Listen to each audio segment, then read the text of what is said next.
So I want to share with you what I call the kingdom keys for success. We are about to go through some crisis in this country and every country. Some of you will lose your job. Some of your business will collapse.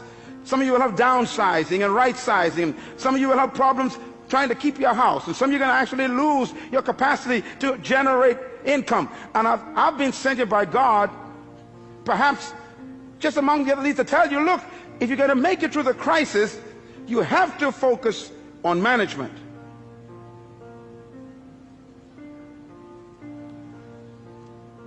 Here's God's successful key.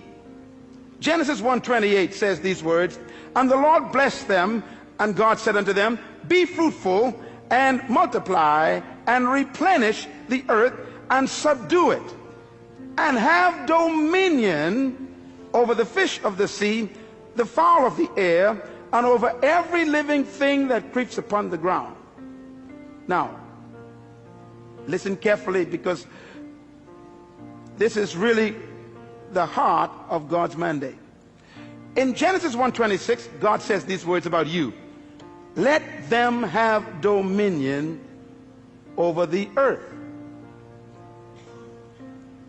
In Genesis chapter 1 verse 28, God tells us how to do it. Dominion means to govern, to rule, to control, to manage, to lead. Now in verse 28, he tells us how to dominate the earth. He gives us the process. Please get your pen. You're going to write this down, because anyone who wants to dominate in the earth will have to follow God's simple process. First of all, the 4 keys or principles of success in God's program. Number 1, be fruitful. God never said to be seedful. The first command God gave man was to be what? Fruitful. It's impossible to produce fruit unless it was preceded by seed. God will never demand what doesn't exist already. So God's first command is to be fruitful. Now, when I looked at the word fruitful in the original Hebrew, it does not mean to have children. It shocked me. For example, if having children was the essence of God's command, then Abraham didn't do a good job with just one legitimate child.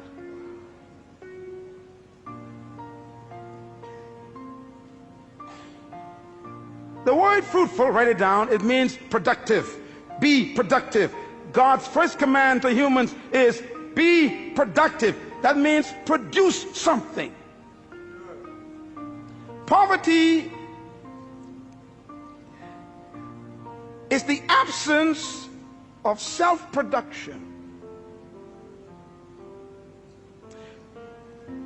I remember when Jesus was laying on the floor one day eating, a woman walked in. It was illegal for her to do that, where men were eating at that time, and she stepped over Peter, James, and John, and she came to him, and she took this beautiful stone bottle, and she broke the top, and she poured this ointment over his body, and she began to rub it into his flesh and into his feet, and the scent filled the room. And right away the men knew this scent indicates a quality of ointment that was very expensive. Matter of fact, it was imported from Egypt. They knew it. It was used for embalming bodies. It cost $12,000 to $13,000 US in our day. That's why they said this is a year's wages in one bottle. And they complained to him and said, sir, why do you let this woman waste this precious money on your body? And Jesus said something very important. They said it could have been given to the poor. His answer was, the poor you always have with you. Now, when I looked at the word poor there, it shocked me. It doesn't mean those who lack. It means non-productive ones.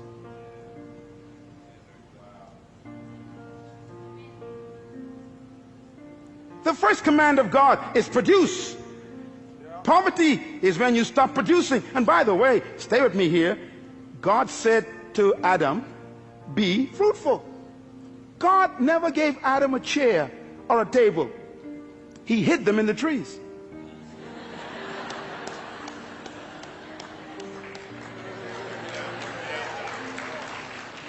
God never gave man shoes. He hid them in the cows. God never built a building before. He hid the buildings in the dirt, in the concrete. He hid the cars in the ore, in the mountains. Be fruitful. Be productive. The future of Australia is not in America or England. It's in Australia. The capacity to produce is right here. Poverty is a lack of creativity, not a lack of resources. There is no crisis except a crisis of creativity. No money has left the planet.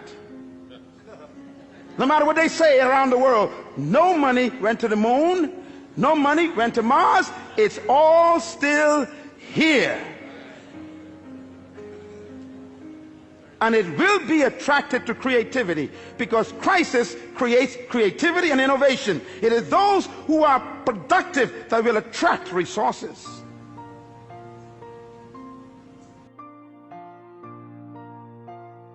Is multiplied. Multiply means to reproduce what you produced. If you follow any successful company, you know, I was driving here a moment ago and I just saw McDonald's. And McDonald's is far away from its original headquarters in Orlando.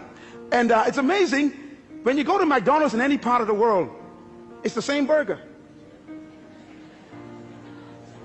McDonald's has discovered God's program more effectively than the church. First of all, you what? Produce. Everybody say produce. In other words, you produce something. You produce one good item. McDonald's produced a product called Big Mac. You cannot find the Mac anywhere else. That's their fruit. But having a good product, you will still die of starvation. A good idea doesn't make you wealthy or successful. You got to be able to move to stage number 2. Multiply. Reproduce it. McDonald's have to develop a system that can produce 1 billion burgers every single month. And it's the same Big Mac. In China, in Ukraine, in Mexico, it's the same burger. In the Bahamas, in Jamaica, in Trinidad, in London, it's the same burger. Why? They have learned to move God's second stage. They produce and then they reproduce. Every successful business on earth has stolen God's process, and only the church have missed it. That's why we're broke.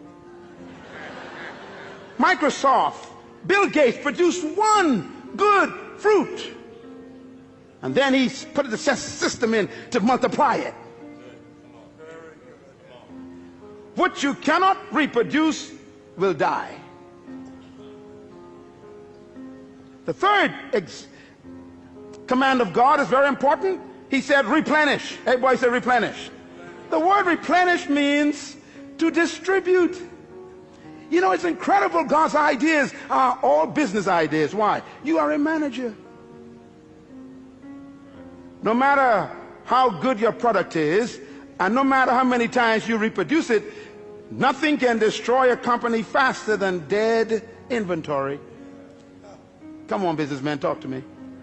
You can have the best product in the world in the warehouse and still die of starvation. You must move to the third level of success, and that is distribution.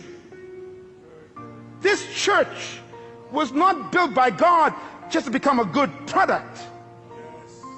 He wants to reproduce this 1,000 times in the city.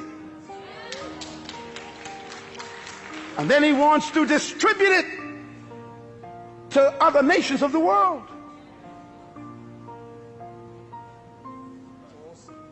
Any company, anywhere in the world, who are successful have followed God's program. The fourth level of God's success management program is, he said, subdue. Subdue means to control the market. You know, McDonald's have no interest in competition. They are after domination. Yeah. If you are in business and you don't have a plan to dominate the market, get out of the business. Bill Gates is the wealthiest man in the world today because he was the most successful human so far in our generation who successfully followed God's program. He produced a fruit, he reproduced it, and then he distributed it in every computer, and he was so successful that the entire government was threatened in the United States. He began to dominate the entire computer market. So they called him into Congress, sat him down, and said, "You can't do this. You're too successful. You can't control every computer in the world." His success made him a threat. What are you doing with your gift? That's why I'm here today. You were born with a gift. Oh, I need 2 more sessions for this. This is too important. Listen to me. Your life is a packaged seed bag.